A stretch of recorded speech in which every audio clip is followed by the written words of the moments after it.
Um, it's funny because my girlfriend keeps saying I'm so bad at this. She's like, "What does it taste like?" And I'm like, "Oh," she's like, "You're so bad at describing these foods." So texturally, it can be sort of gritty, um, or flaky sometimes. And then the taste is, yeah, it's sharp. It's sort of it's very localized, I guess. You can all it stands out from other things that you're tasting. It gives that tang to things, and that just kind of spark on the tongue. Yeah, that's what I think. Chinese food, MSG. Well, it makes things taste better, for sure. Maybe slightly bitter, but like the good kind of bitter, the one that makes you grow up.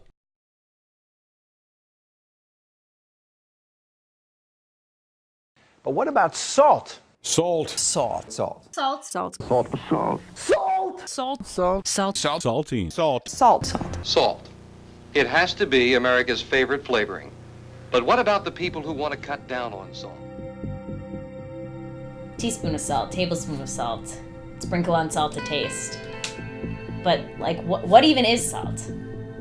People put this on everything, and no one really stops to think about it. And we decided to talk to people about it, and we asked them about their feelings on salt and their experience with salt, and we just discovered this whole other world out there that people don't even realize is going on. Behind this salt empire, there's a whole group of people who are constantly pulling the strings and controlling the worldwide market. And consumers have no idea. They have no idea that this is going on. All they know is the girl with the yellow umbrella. But we really wanted to open up people's eyes and expose what was really out there. Salt? Salt? I'll tell you about salt. About the big salt, even. They were the ones behind 9/11. Government wants you to think it's the terrorists. It was salt. Most people think of salt as just another rock. It comes from the ground, people grind it up and put it on their hot dogs, their chicken patties. But there's more to salt than what meets the eye. There's a whole other side to this industry that is totally hidden from the average consumer. The September 11th disaster really opened people's eyes to the environmental concerns with salt. In 1978, it looked like things were finally coming to a head, that there was really going to be a change in this country in how people think of salt and the people responsible for it. But it turns out from looking at our current situation that we're no better off in a post-9/11 world. Have you heard of the Saltwater Horizon spill? No, you know what? I haven't, and I bet it's because media is all involved with it as well. Last time they had one of those things, we didn't find out about it until years later. How much of this stuff is in the oceans, do you even think? I bet tons.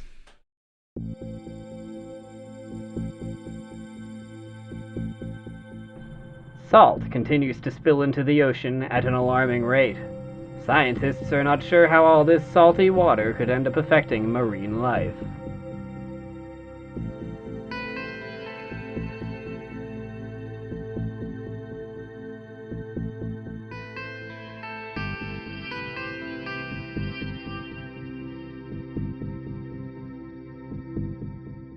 People were really up in arms about the containment spill.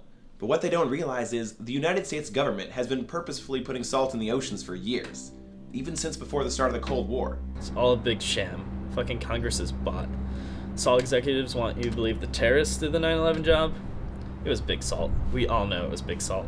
Oh no, man! Big salt is just, like I said, it's this thing that comes from nature, and you can't control that. You can't monetize it. You can't turn it into another cog in the capitalist machine. Like, I know it's a thing now, but it's gotta fall eventually. There's no way that Big Salt can stand. It's just, it's the way it works. It's gotta go eventually. So you take umbrage with Morton Salt, for example. Yeah, those guys. Our company isn't under the control of some secret cabal of shadowy salt overlords, I assure you. We obtained exclusive footage from the Morton Salt Company's annual board meeting to see a perspective on salt from corporate America. There is no salt mafia. That's just an ugly rumor. Now on to business. We'd like to say thank you to all the members of the board for joining us at our quarterly investors meeting. I'm sorry I couldn't join you all in person due to my flight back from my business trip being delayed due to the weather, and I know many of you are joining us via video feed as well. So I appreciate the effort you have all made to join us here today. We're here to talk about targeting the youth demographic. As you know, what with all these smear campaigns that have been organized by those left-leaning, tree-hugging hippies, our main product lines have been overlooked by the millennials. So, part of our meeting today will be sharing some of our ideas to better serve and target this demographic. First, where we've been. Salt has done a lot of great things for this country. Snow removal, enhancing the flavor of foods. As we know, salt is one of the 13 essential rock nutrients required for a healthy body and mind, as established by the FDA. And come on, who hasn't poured a great big mound of the stuff on a garden slug? But now, we want to talk about rebranding our products towards the youth market and to re-energize the Morton brand. You all might remember some of our past successes, such as the introduction of Saltpeter as a non-denominational, pansexual, interracial, cultural icon to bring presents to the children of the world every September the 11th. We've taken great strides in using saltpeter to help this nation heal after that terrible tragedy. Now we're going to talk salt. The word salt, it conjures up old memories. It's old-fashioned, like it's something your grandfather might use. But now, your kids can use Morton electrolytes. And Morton electrolytes for her. The for him didn't work so well.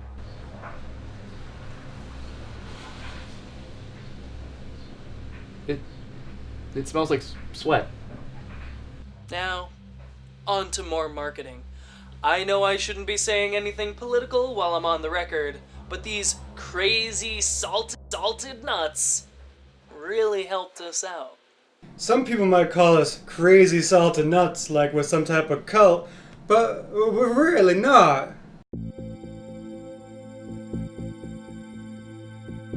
Many have found comfort in the spiritual aspects of salt. We talked to one churchgoer to see how worshipping salt has affected his life.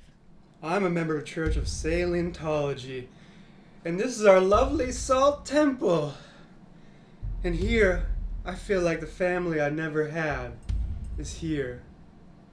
My family. I always loved chips and salted popcorn, and this felt like the place where I could just be who I am. One of the 7 pillars of salt states that you have to slowly increase your eye salt level in order to talk and communicate with the great salt lord. That's why our founders formed Salt Lake City, right outside the Great Salt Lake. What do you say to people who might insinuate that the culture, the religion here is strange or weird? Weird? No, we're not like those Dead Sea people. They do weird things. They put salt in their tea. Ugh, disgusting. Salt tea? Yes. Okay. Moving on a little bit, can you explain what happens in the afterlife? Well, the Salientologists of the East, they return their salty bodies to the salt sea. But us here, we have a spiritual burial in the abandoned salt mines out west, where our bodies slowly transform into ions, creating a spiritual anode that conducts positive spiritual energy throughout the entire world. What are your thoughts on the Saltwater Horizon spill? After 9/11, a lot of people really came to our church to deal with the crisis. We have seen the signs from the salt gods. This saltwater horizon spill is punishment for our sins. We must baptize ourselves in its purifying waters. I've heard a lot of people say that about salt, that it's like, that's dangerous. You see it on TV and they're like, salt is dangerous. But it's been a formative part of my life, and I admit, when I was a teen, I used the salt hard, but I came out just fine. Hello, my name is Daniel Gleason. We investigated the reports of a mysterious disappearance that was believed to be associated with the Church of Scientology. However, that episode never aired. At the last minute, the producers pulled the plug. It sounded like we were onto something. Right as we were investigating the links between Big Salt and the Church of Scientology, that's when we stumbled on to this. Look at this. Leaked classified documents that link the Morton Salt takeover to the Republican National Party. And that's not all. Take a look at this. September 11th. They were all behind 9/11. The government, the Republican National Party, Morton Salt themselves, the Church of Scientology. It's all one big thing. So that's why I'm making this video. I think they're on to me. So that's why I'm recording this. We're just missing that one smoking bullet that blows this whole thing wide open. We just need some more time.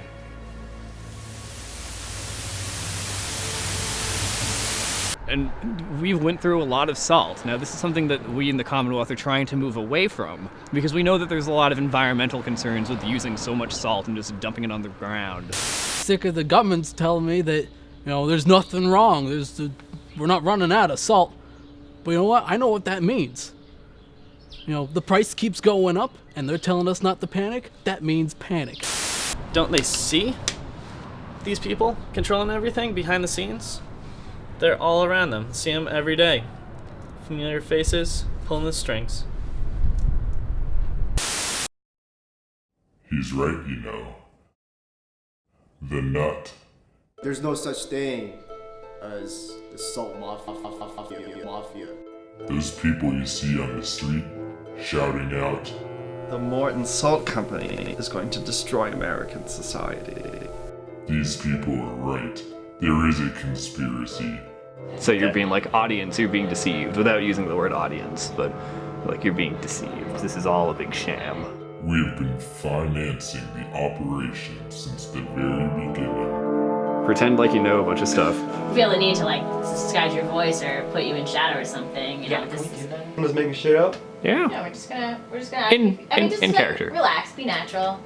Something that we don't want the public to know is that this Morton Salt, these people, all of them work for us.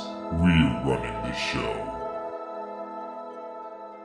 Are you saying there was fresh water before there was salt water? I feel like it was set up there for that one. You never know what the Japanese are going to do next, especially with salt. Wait, just say whatever, just say. I mean, pizza's a drug, man. I'm fine. Salt's great. You've seen us before.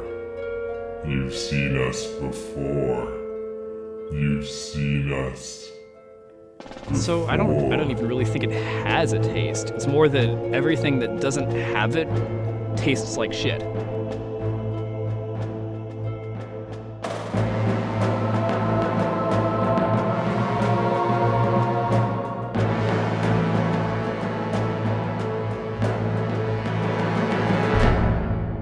Master Prankers! It was us! The whole time. All the time. We got you. We played a big prank on you. How does it feel to be pranked so hard?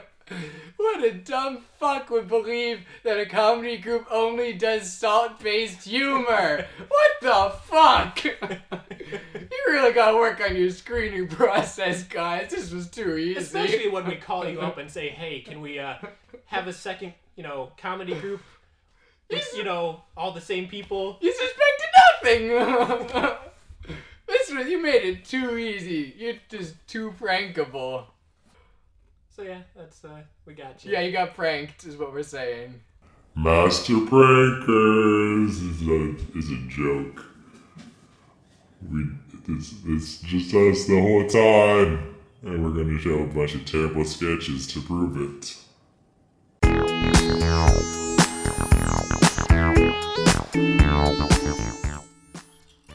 Hi, Forrest Domington here, from Salt Hacks. Have you ever been in the middle of dinner at a fancy restaurant and found yourself mugged by an unknown assailant? Give me all your money. This sounds like the perfect time for improvised weapons. What you want to do is lick your hand